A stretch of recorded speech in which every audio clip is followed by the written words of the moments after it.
CEAPS, Centre ésotérique des avatars philosophiques et spirituels, vous présente la nuit obscure de tout cheminement initiatique. C'est le thème de notre émission pour cette vidéo. Toutes les religions, tous les systèmes philosophiques parlent de la nuit obscure. Mais savez-vous ce qu'est exactement cette nuit obscure? On trouve cette expression pour la première fois dans l'œuvre du mystique Saint Jean de la Croix. D'autres auteurs préfèrent employer le terme de traversée du désert.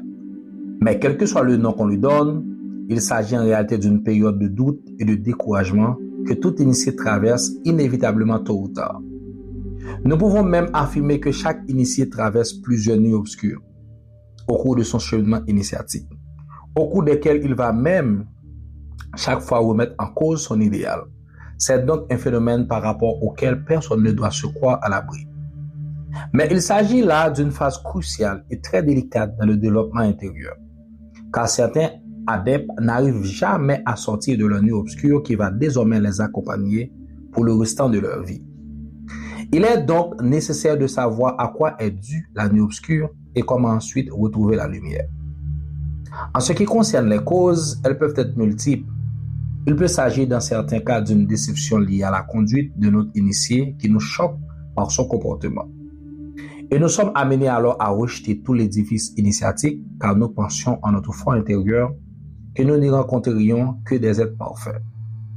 Il peut s'agir aussi de malheurs qui nous frappent, par exemple la maladie, le deuil, les problèmes au travail ou autres, et que nous vivons comme étant profondément injustes.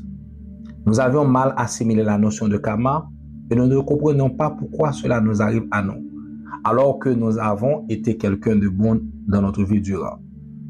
Nous doutons alors de la justice divine et même de l'existence d'un Dieu dans l'univers.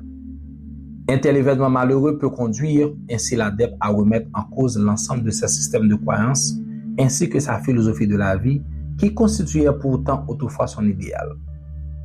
Parfois aussi la nuit obscure s'installe en nous, non pas brutalement à cause d'un événement bien précis, mais progressivement et insidieusement. L'initié commence alors à prendre du retard dans l'étude des enseignements, remet à plus tard les exercices de développement qui lui sont proposés.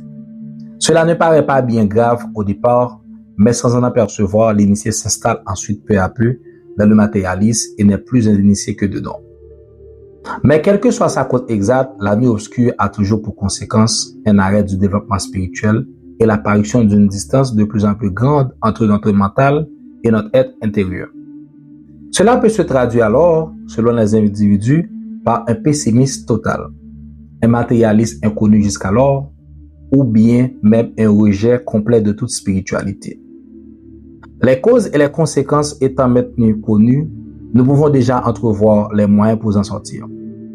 Puisqu'il y a disharmonie avec notre être profond, la solution consiste à multiplier les périodes de prière et de méditation afin de rétablir le contact avec notre être intérieur. Il ne faut pas hésiter à demander l'aide du cosmique afin qu'il nous donne la force nécessaire pour vaincre nos faiblesses et nos angoisses. Nous ne pouvons dire combien de temps dure la traversée d'une nuit obscure. Cela dépend des individus. Mais nous pouvons par contre affirmer qu'à l'issue de la nuit obscure, l'initié connaît ce qui est appelé l'aube dorée, c'est-à-dire une période merveilleuse où la sérénité est de retour et où les convictions spirituelles sont renouvelées et plus fortes. Cet autre problème est mentionné dans le livre Petit Manuel de l'apprenti Dieu, écrit par Petrino, et dont voici un extrait. Lorsqu'on s'ouvre spirituellement à la vie, souvent on démarre sous les chapeaux de roue et pêle-mêle on reçoit ouverture, enseignement, compréhension, rencontres, expériences nombreuses et toutes plus enrichissantes les unes que les autres. Et puis un jour, plus rien. Le désert, le grand vide, le calme plat. Et on dit, il ne se passe plus rien dans ma vie. Qu'est-ce qui m'arrive? Me suis-je trompé quelque part? Ai-je manqué un aiguillage à un moment donné? En ai-je trop fait ou pas assez? Mes guides m'auraient-ils abandonné ou quelqu'un m'enverrait-il un mauvais sort? Ou alors je me suis illusionné et je délire depuis le début? Et on doute. On s'en veut même d'avoir couru dans une démarche dont on pensait que les résultats iraient toujours croissant en richesse et en nombre. Eh bien, cela est normal et prouve même que nous fonctionnons bien, car après avoir emmagasiné, il faut assimiler. C'est la loi du balancier. Flux, reflux, inspire, expire. Action, repos. Solve, coagula, comme disent les alchimistes. Pour ingérer le repas du soir, il faut avoir digéré le repas de midi. Sinon, vous savez ce que ce genre de situation provoque. Il en est de même de la nourriture spirituelle. Il faut quelquefois beaucoup de temps pour qu'elle pénètre dans les niveaux de notre être.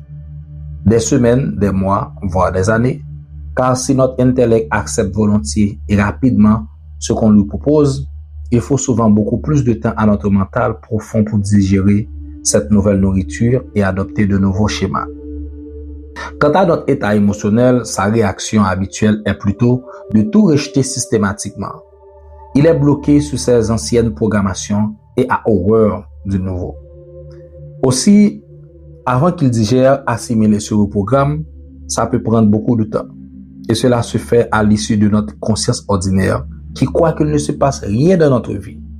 Bien au contraire, mais ça se passe en profondeur et discrètement. Aussi, parce que nous ne voyons rien de spectaculaire en surface, nous croyons patiner, rester sur place. Nous avions pu découvrir au début de notre démarche des facultés de voyance, par exemple, ou de contact facile avec un guide, et puis sans raison apparente, quand nous pensions que nous possédons désormais ces facultés pour la vie, tout cela s'est nébulisé et puis a disparu. C'est très frustrant et déstabilisant. Mais il faut prendre ce genre de situation d'une manière positive. D'abord, considérons que nous avons pu vivre par nous-mêmes des expériences inhabituelles chez le commun des mortels et ainsi comprendre que les potentialités humaines dépassent de loin ce que nos limites culturelles nous ont enseigné. Considérons plutôt tout ce que nous avons apparemment perdu comme ayant été un cadeau, une phase d'expérience et un encouragement. Ensuite, si nous sommes dans le désert, c'est peut-être qu'une page s'est tournée et que nous allons aborder un nouveau chapitre et que nous allons avoir d'autres choses à vivre, à comprendre. Ne serait-ce que le détachement et le non-désir des facultés. Dans un premier temps, l'évolution, voyez-vous, se fait par paliers. Ce n'est pas une ligne ascendante continue. Cela ressemble plutôt à un escalier. De toute façon, vivons le moment présent. C'est le vide apparent, le calme plat. Ne désespérons pas, mais profitons-en. Peut-être allons-nous vivre bientôt une tempête. Et nous regretterons de n'avoir pu apprécier notre traversée du désert. La traversée de la nuit obscure est une phase normale de tout cheminement initiatique. La nuit obscure provoque toujours une distance entre le mental et la dimension spirituelle de l'individu. La prière et la méditation permettent, avec l'aide du cosmique, de rétablir cette harmonie avec le spirituel. La nuit obscure est alors suivie de l'aube dorée, où nos convictions sont devenues beaucoup plus fortes. Merci. Namasté, lumière divine. Que la lumière divine vous couvre éternellement. Ainsi soit-il. Contactez CEAPS au 561 324 3957. Email CEAPS centre@gmail.com.